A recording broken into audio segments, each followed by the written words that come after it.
But in a situation where you find that a person look at the situation, not necessarily tribal or regional. but I have said that.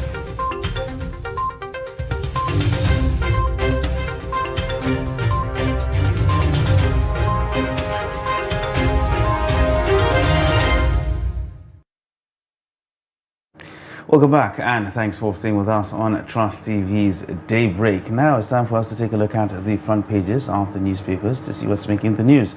And of course, we'll start with a Daily Trust newspaper. The major story on the front page reads, Auto crashes claim 385 lives in 3 months. And Rider said it says Bauchi, Kebbi, Niger lead in casualty figures. 6,000 deaths recorded annually, and FRSC blames overspeeding, overloading others. Details of that story can be found on page 4. That is accompanied by the infographic that is there on the front page showing the breakdown of these auto crashes. Easter clerics must stop desecrating pulpits with partisanship, hate speech. That is according to the Sultan, and details of that story can be found on page 5. Moving towards the bottom of the front page, encomiums as ex-World Court Judge Bola Ajibola is buried. And let's come together in unity, Can President tells citizens. Benue, gunmen killed 134 in 5 days, according to Autumn, and that story can be found on page 6. Moving towards the top of the front page there, the front page comment reads, we reject the $800 million World Bank loan for palliatives. And that should make interesting reading on the front page of the Daily Trust newspaper, and of course it continues on page 13. Now these are the major stories on the front page of the Daily Trust newspaper this morning. And now let's move to the Nation newspaper. The lead story here says governors under pressure over security vote spending.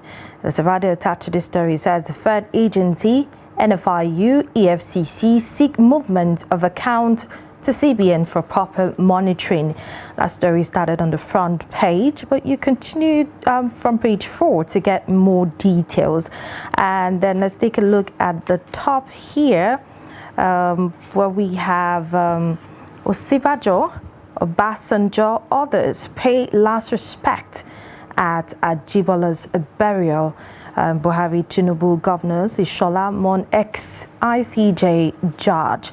It started on, okay, that story will be found on page 2 in the Nation's newspaper. Let's move to the next one at the top, which says APC ask tribunal to dismiss APM petitions.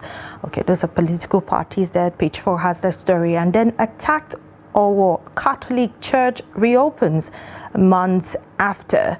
Page 3 has that story. Let's take a look at the bottom strip. Banks, oil firms, others flout stock exchange governance rules. Okay, a good look at it. The story started here on the front page, and then page 4 has more details of the story. And the last one we'll take this morning from the front page of the Nation newspaper says election petitions. Kuka urges judiciary to do justice, and cleric ask incoming government to keep Nigerians alive. Okay, you can see a pictorial of Reverend Kuka there, and that there's a story starting there, but you continue reading on page 4. That's pretty much what we have in front of the Nation's newspaper this morning. Next, we'll take a look at the Punch newspaper. The major story on the front page reads, fuel subsidy removal, marketers seek CBN loans for 30,000 gas stations. And it has riders here that says gas stations to cushion subsidy removal effect, as PMS may sell for 750 naira per litre. NATO wants end to subsidy, NLC to meet incoming government over removal date. And moving towards the bottom of the front page there, Bishop demands justice for 41 ore attack victims as church reopens. Federal state lawmakers to get 49 billion naira. And bandits slash ransom for 85 Samfara abductees. Details of that story can be found on page 16. FG bars online banks from accessing customers' photos, contacts. You can find that on page 22. And moving towards the top of the front page, at the very top of the, above the masthead, asset declaration, defaulters may be removed from office. Find that story on page 8. Can governors, others preach love at Easter? And finally, on the front page of the Punch newspaper, Buhari Osibajo, MBA mourn ex-ICJ judge Ajibola. These are the major stories on the front page of the Punch newspaper. All right, let's take it from here. The Guardian also has a pictorial of a late Ajibola. It says a jurist for ages that you can find on the bottom strip. But that story continued on page 6 of the Guardian newspaper. And then how Agbero multiple dues spike transportation costs by 25% in Lagos. Page 4 accommodates that story. Then still on at the bottom strip, Kuka task Nigerians next government on nation building. All right, page 6 has that story. And then APC may zone Senate presidency to Southeast. Page 5 accommodate that story. The lead story this morning in the Guardian newspaper says UK revises foreign health workers recruitment, returns Nigeria to red list countries. The writers attached to the story. One says outrage over bill mandating 5-year pre-licensing practice for Nigerian trained doctors. Another one says bill poly research reels out inaccurate figures.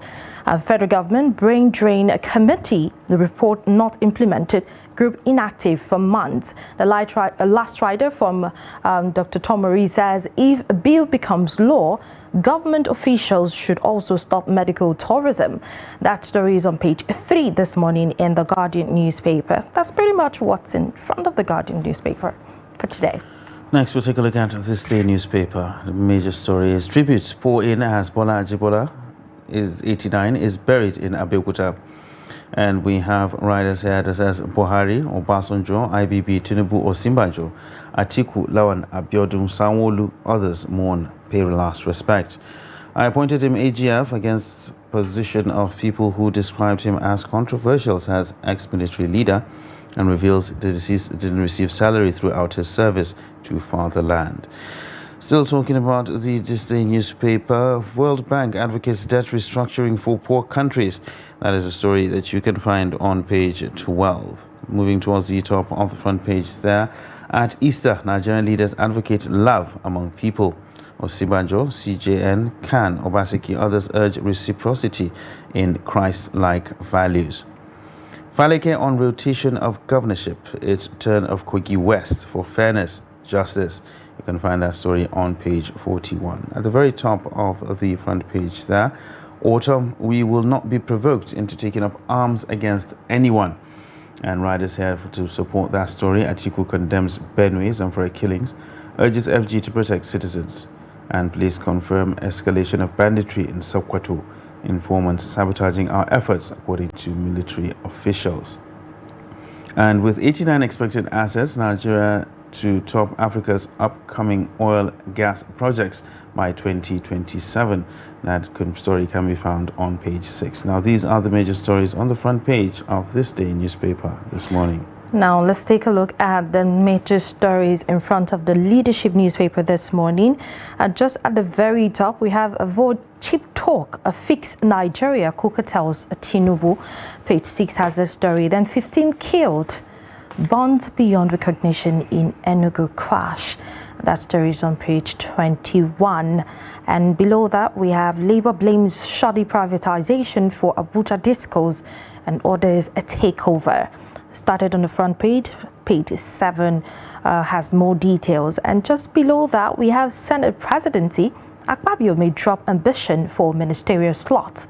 Page 1 has the story. And then the lead story in the Leadership newspaper this morning says concerns over renewed terror attacks after 2023 polls.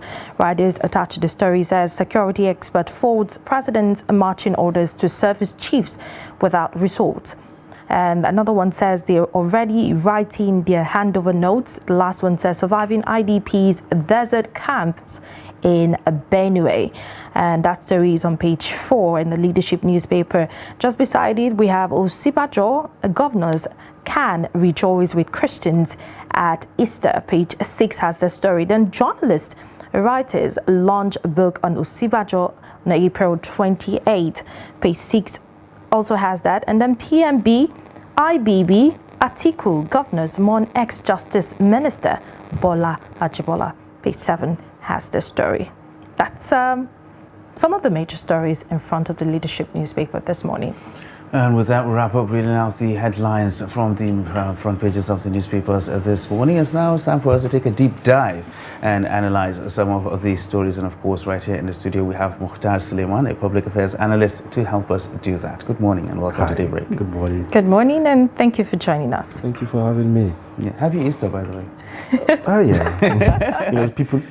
People are so selfish these days. They use Ramadan as an excuse. They didn't give us rice. Exactly. I was wondering, like, Salah is coming. Oh, Just putting it out there. Salah is coming. Just putting it out there. Yeah. Just putting it out there. I don't mean anything. I'm not threatening anybody, but Salah is coming. Okay. All right. Well, we hope to see that in good health. So let's take a look at the newspapers this morning. The major story on the front page of the Daily Trust talks about auto crashes, claiming to 385 lives in just 3 months.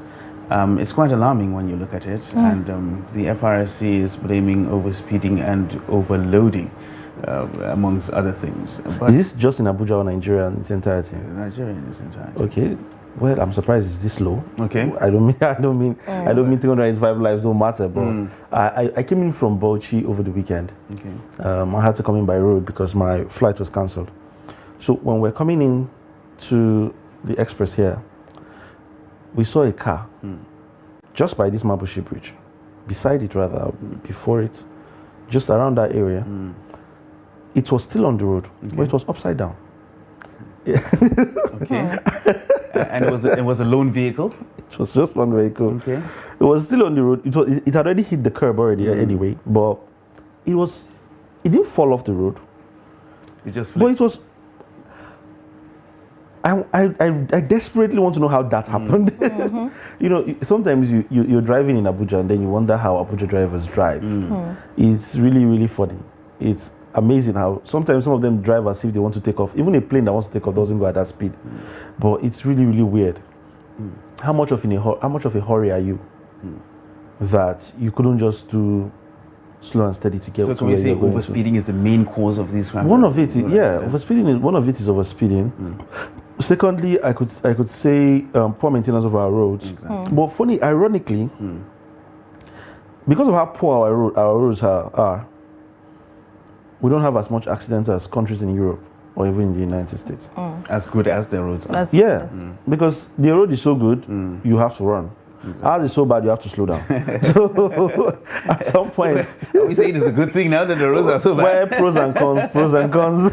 It depends on how you look at it. Sometimes when we want to take advantage of some of the roads that are smooth, we go overboard and then we have lots of numbers. I'm surprised that we're having this low numbers, according to statistics from the FRSC.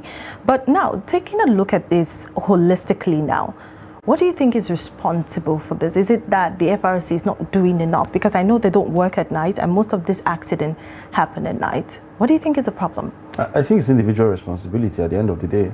Everybody has to know that they have families to get back home to, people who depend on them, people who love them, people who want to see them again. So you have to drive it carefully when you're moving. So it's a personal responsibility at the end of the day. And I think also that it has something to do also with how we issue out license in this country. Most people don't even go through driving school. I'll give you an example.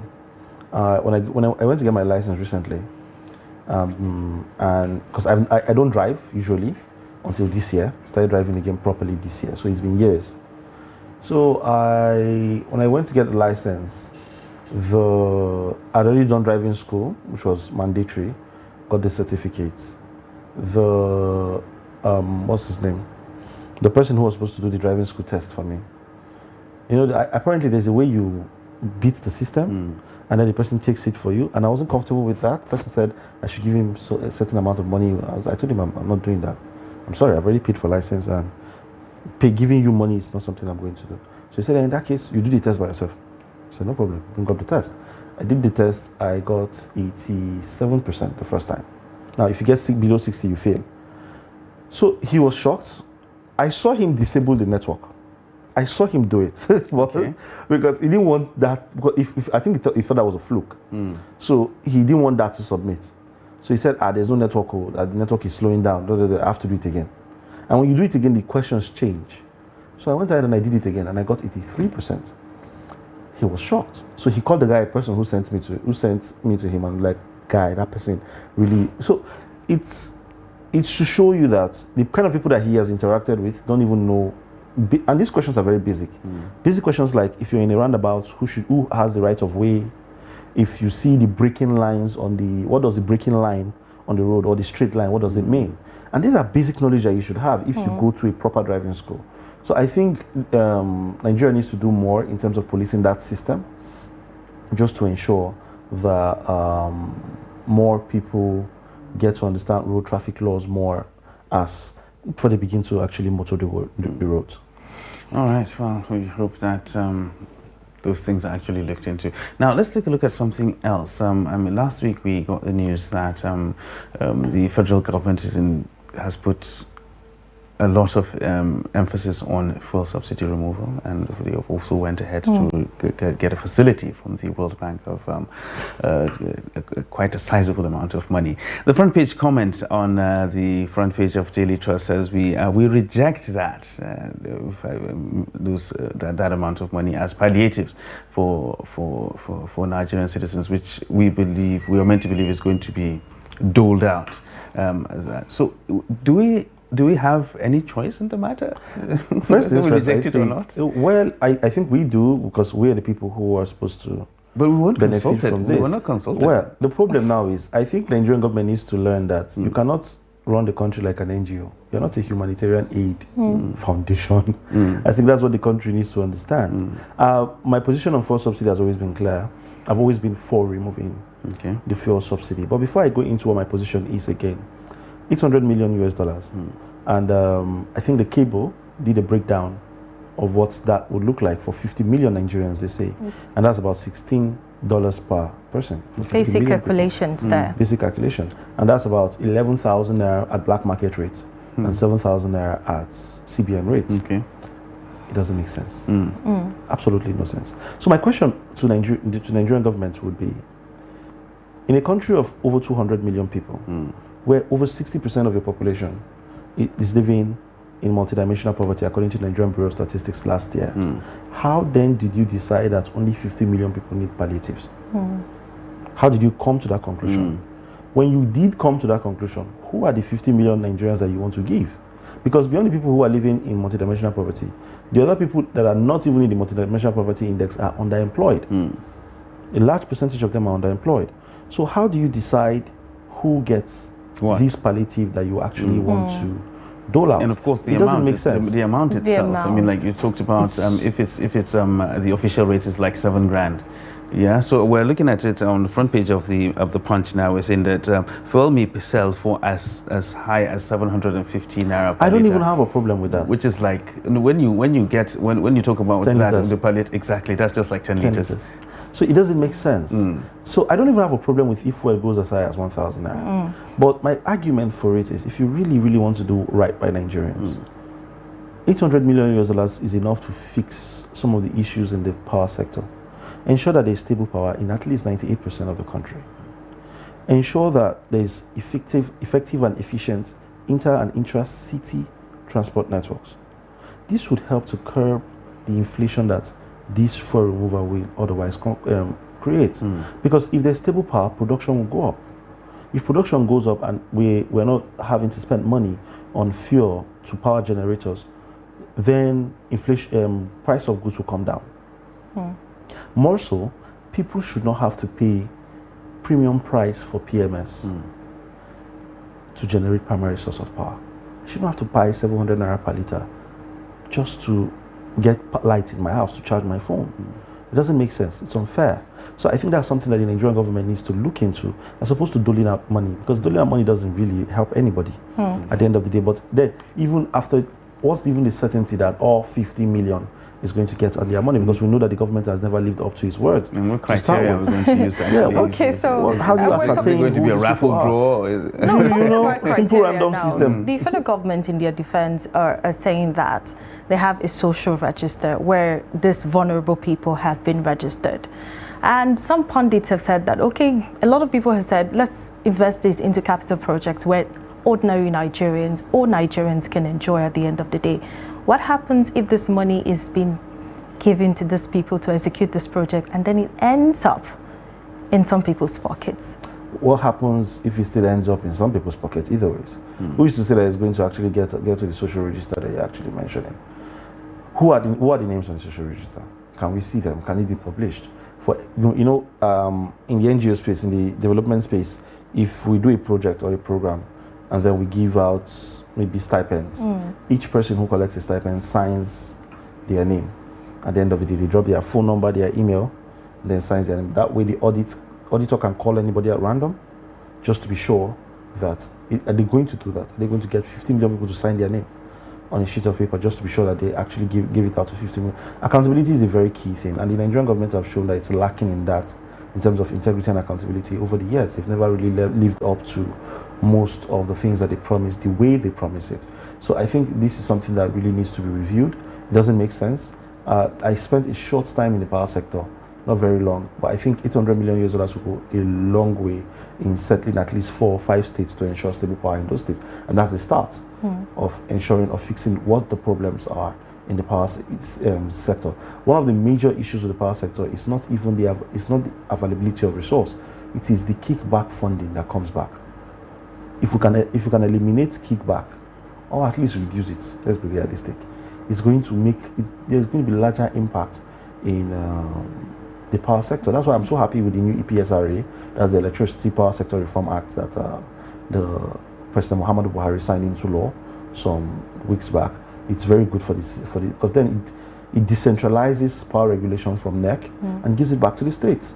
So it makes it a bit easier. So that way, if Delta State begins to have stable power and Edo is not, Delta State will say, Mr. Oga, look at our neighbor. What are you doing?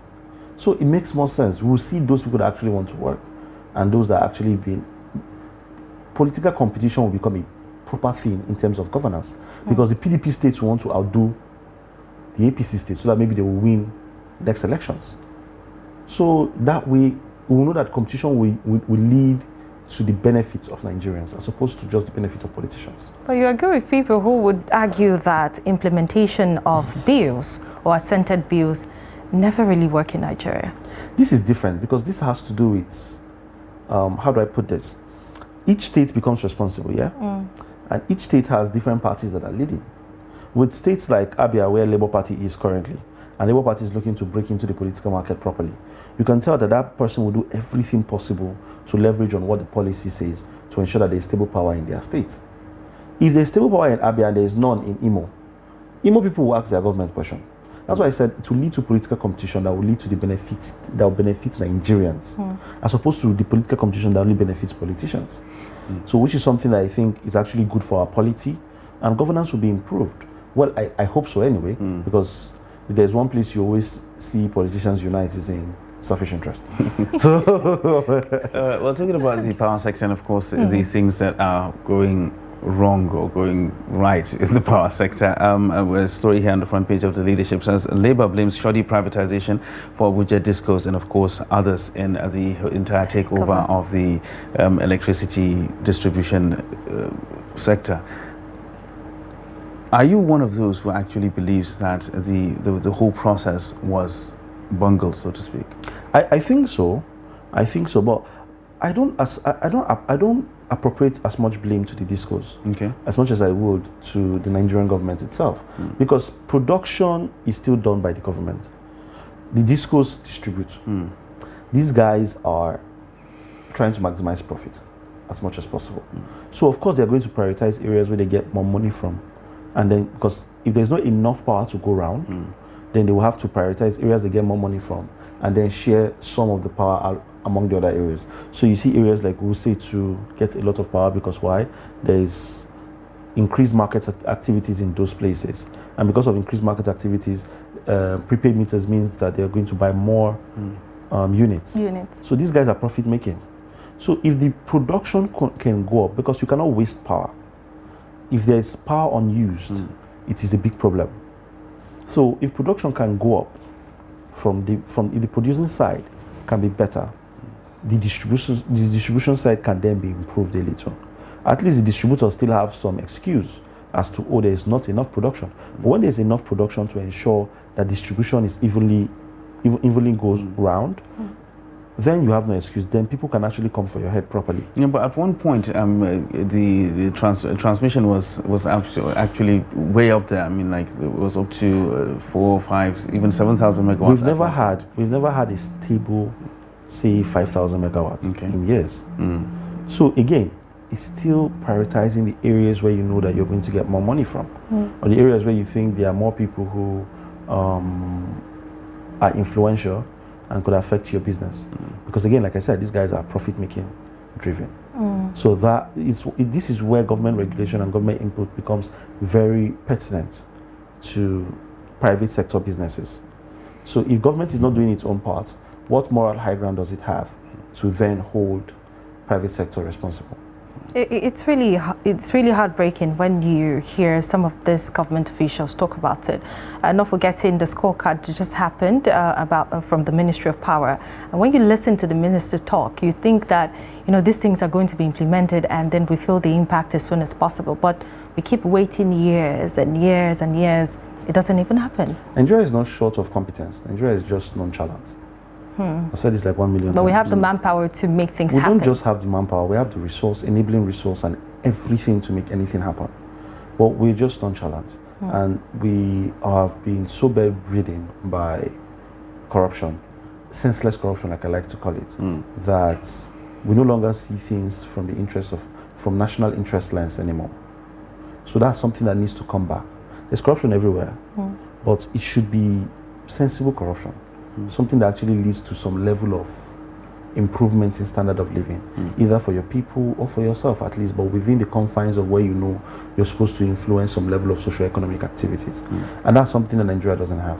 And I'm hoping that eventually, maybe the new set of politicians that are coming in can set a chain reaction that can actually improve the system even far much more better than what we have. Speaking about chain reactions now, something worthy of talking or discussing this morning is the concerns over renewed terror attack after the 2023 elections. Some people have attributed it or coined it as a resurgence of insecurity in Nigeria.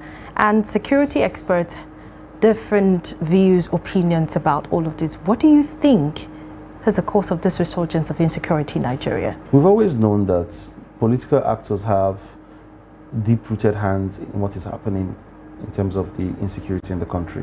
It's an open secret, but who are the politicians? We don't know yet. It's sad and sickening because during the elections, we saw these guys took a break. Whether they went to vote as well, we don't know. But it took a break and it was reduced. But now they're coming back all over again. And it is really, really, again, it is sickening to say the least about what is really happening in this, in terms of insecurity in the country. And I've always said that if I could advise the president-elect, I'll tell him to do 2 things in his first tenure, even if he doesn't do anything else. If he can focus on 2 things, insecurity and stable power. You should forget about anything else for now, don't get distracted. Every other thing can be secondary, but if you can focus on these 2 things, because they have chain reactions to every other thing. So if you do infrastructure development and I don't feel very safe to access it, it's going to be there and it's going to rot away. So, but if there's stable power in the country, socioeconomic activities will actually increase, production will go up, inflation will come down, demand and supply, just basic economics would take effect for the benefit of the country. So I think if he doesn't do anything, if he can do these 2 things, I think he has done right by Nigeria for the first tenure, and then he can move on to other things for the second tenure.